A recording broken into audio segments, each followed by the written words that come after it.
What's up, guys? We've got a CRF110 video for you today.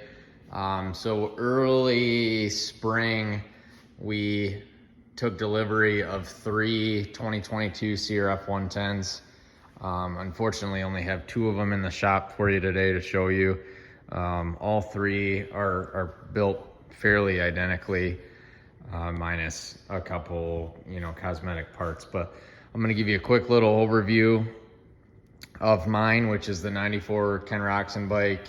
My brother's got the 22 Chad Reed. We've got the Throttle Jockey 21 team graphics on these. So it's made to sort of be a replica of the 21 HRC team. You get to pick your number and then last name on the number plates basically, but the logos and everything remain the same. So starting with the seat, I guess, we're running the BBR Tall Seats.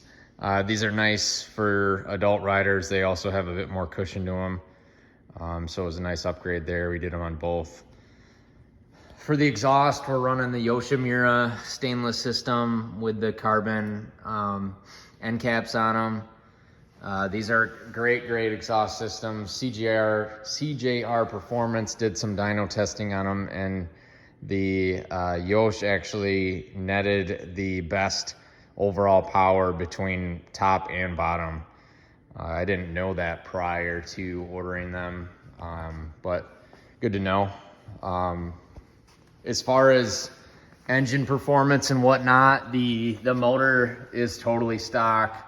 I'm running the 24mm CJR throttle body with the rad 3D printed intake, and then behind the air filter or airbox cover rather is the rad filter cage.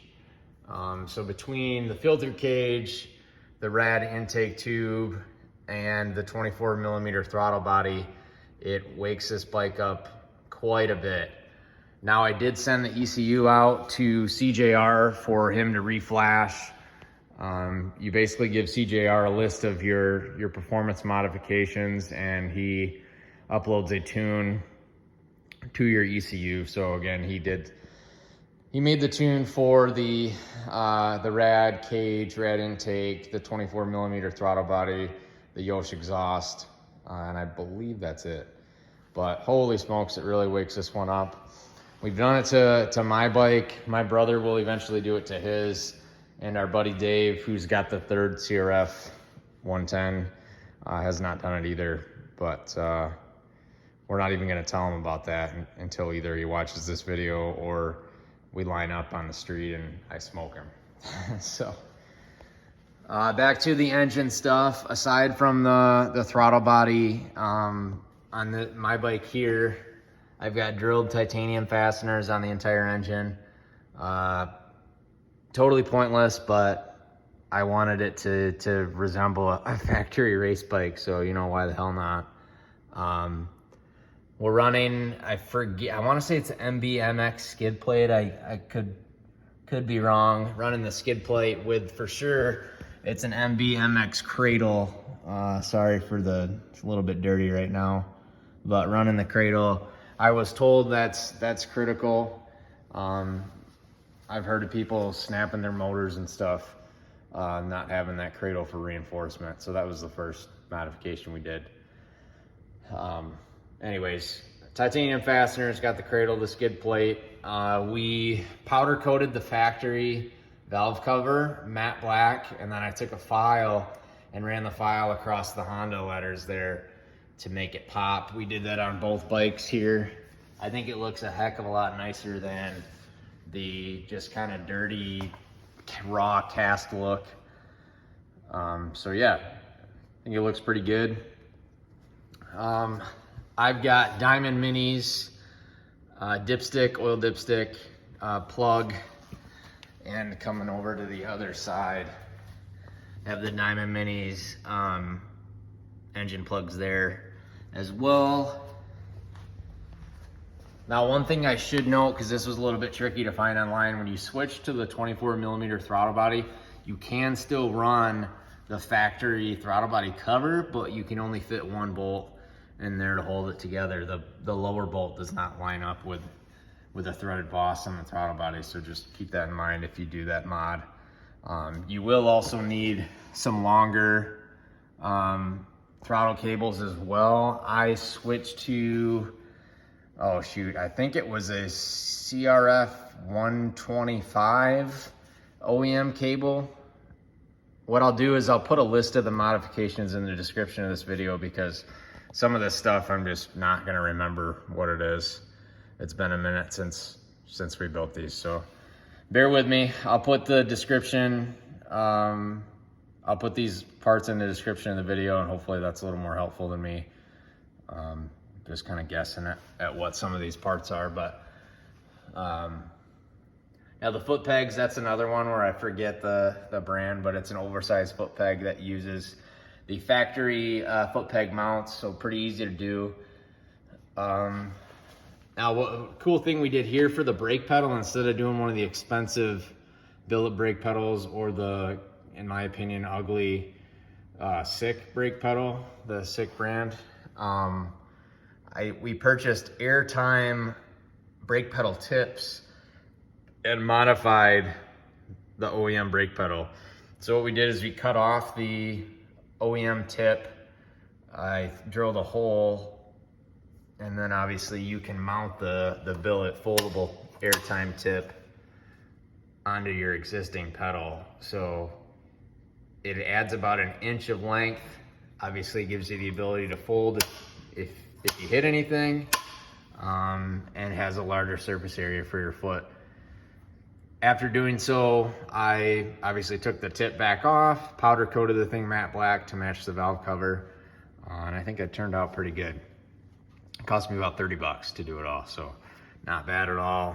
Running the Lux billet brake pedal cap, and then also the Lux billet cap for when you eliminate your Kickstarter.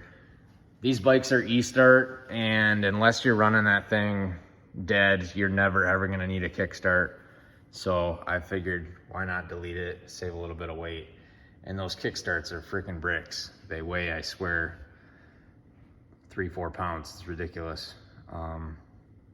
So took those off and sold them on eBay.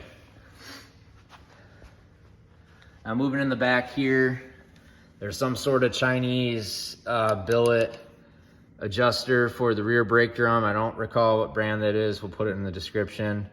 Again, you'll see some more titanium fasteners. Got a titanium axle nut there. We're also running the Lux billet wheel spacers front and rear. Rear shock, it's tucked in there, but this is an Elka Stage 2.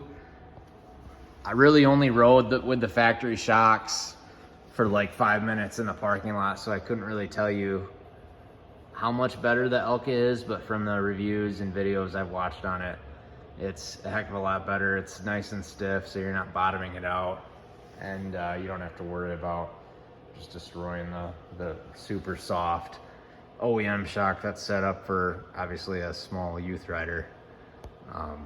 Now to match the difference in the rear there with that Elka Stage 2, we're running the BBR damping rods and springs in the forks here. Now with those BBR damping rods and springs, we're running the 15 weight Maxima fork oil. It's got a pretty nice feel. It's a heck of a lot stiffer than the stock forks, but you need that with a larger rider and if you're gonna do any sort of jumping and that sort of thing. So it helps tremendously. You'll notice the Lux billet spacer up front here again. Now moving over, get more titanium drilled fasteners. Valve cover. Running ODI handlebars with ASV. This is actually a clutch lever, but there's a company that retrofits it for the brake lever.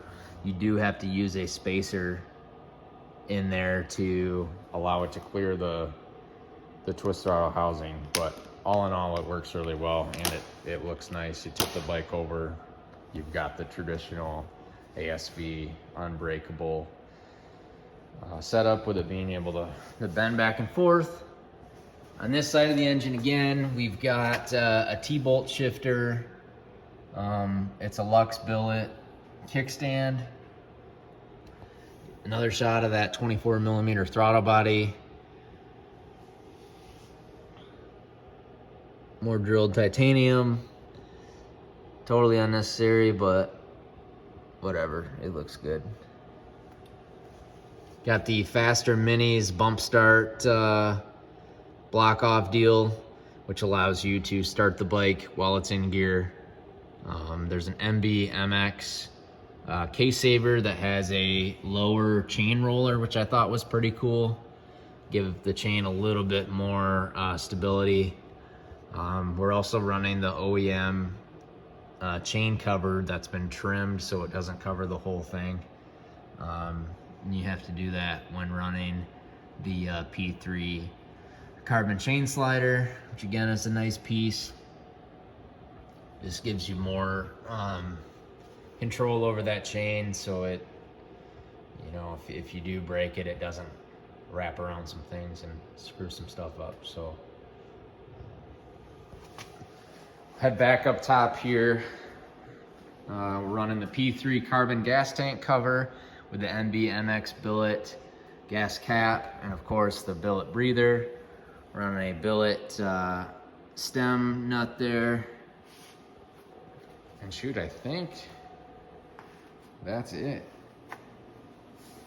Again, both bikes are very similar.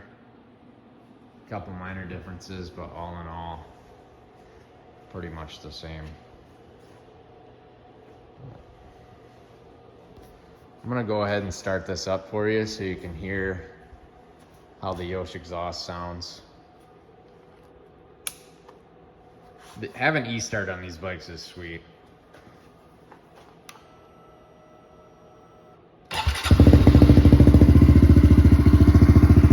It's nice and quiet at idle. You can take the spark arrestor out of these. I haven't messed with it.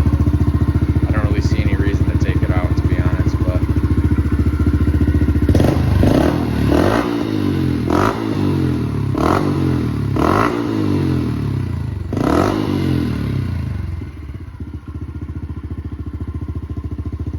the fuel injection on these things is amazing. There's no hesitation ever. They run super well.